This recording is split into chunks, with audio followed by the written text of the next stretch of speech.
Saudações, galera! Aqui quem fala é o professor Heitor Victor, de Língua Portuguesa, aqui do Colégio Alfacem, do Plantão Enem. Então, vamos tentar desvendar como foi a prova aí de hoje, essa prova tão esperada, né, que durou mais de um ano, entrou aí em 2021.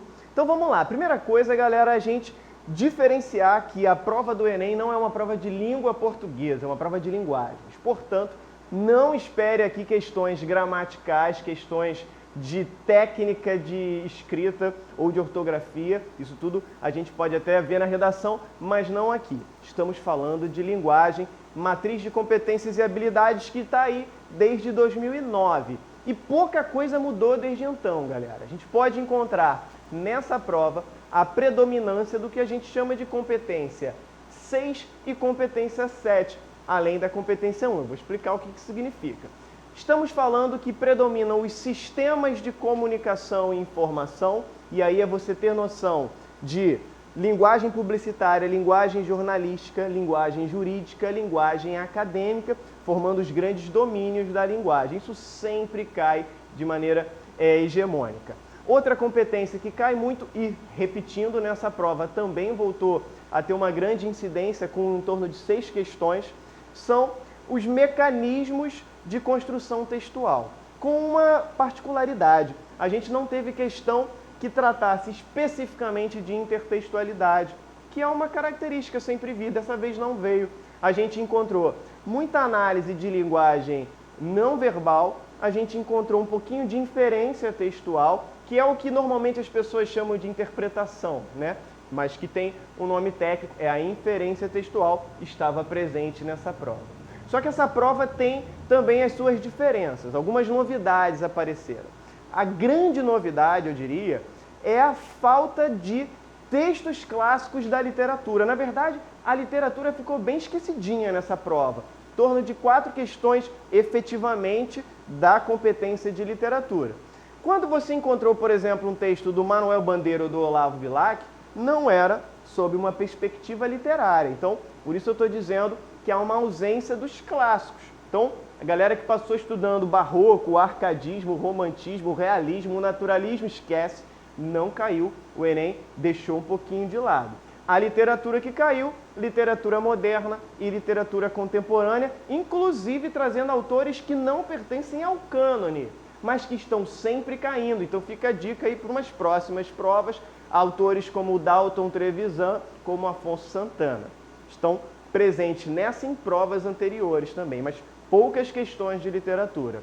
Tivemos um crescimento no número de questões que tratam de linguagens e necessidades corporais, subindo aí para 4 questões, e, claro, questões que tratam de variações linguísticas e tecnologias da comunicação, ainda presente em números harmônicos, entre 4 e 6 questões para cada um desses temas. Tá? E, claro, tenho de falar que há um tema que predominou nessa prova, né?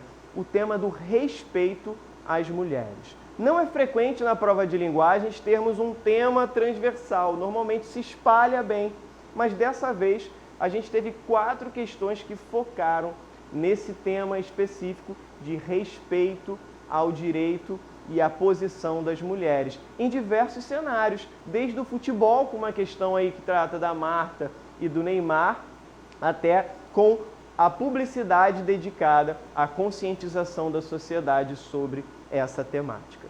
Portanto, tem essa particularidade aí para a gente ressalvar. Beleza, galera? Então, a gente também pode analisar especificamente essa prova do Enem como uma prova considerada fácil, porque as habilidades que são normalmente mais difíceis, habilidades como a habilidade que exige estratégias de argumentação, a habilidade que traz a relação entre literatura e contexto, a habilidade que exige um domínio maior de adequação linguística, essas habilidades pouco presentes. As habilidades que mais estão presentes são as habilidades de questões mais fáceis, como características dos sistemas de comunicação, como a relação entre as tecnologias de comunicação. Por que eu falo que são mais fáceis, galera? Porque são questões que, com seu conhecimento de mundo, a sua cosmovisão de sociedade, você já está apto a resolver. Não traz, então, tanto trabalho assim. Portanto, estou para dizer que essa prova está entre fácil e moderado nível de dificuldade. Nada que eu acho que possa ter dado tanto trabalho assim para vocês. Se vale a minha opinião acerca dessa prova, um valor crítico acerca do caminho que o Enem vem tomando, eu fico pela ausência de uma literatura mais efetiva.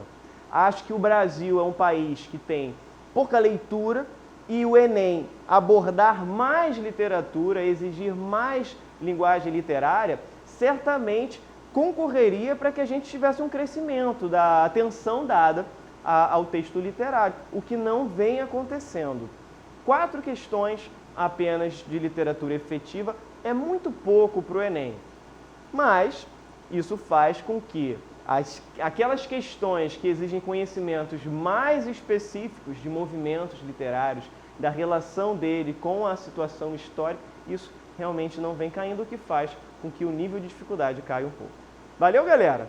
Espero que possa ter ajudado a minha análise. Continue acompanhando aí o Alpha 100 nas redes. Grande abraço para vocês. Até lá!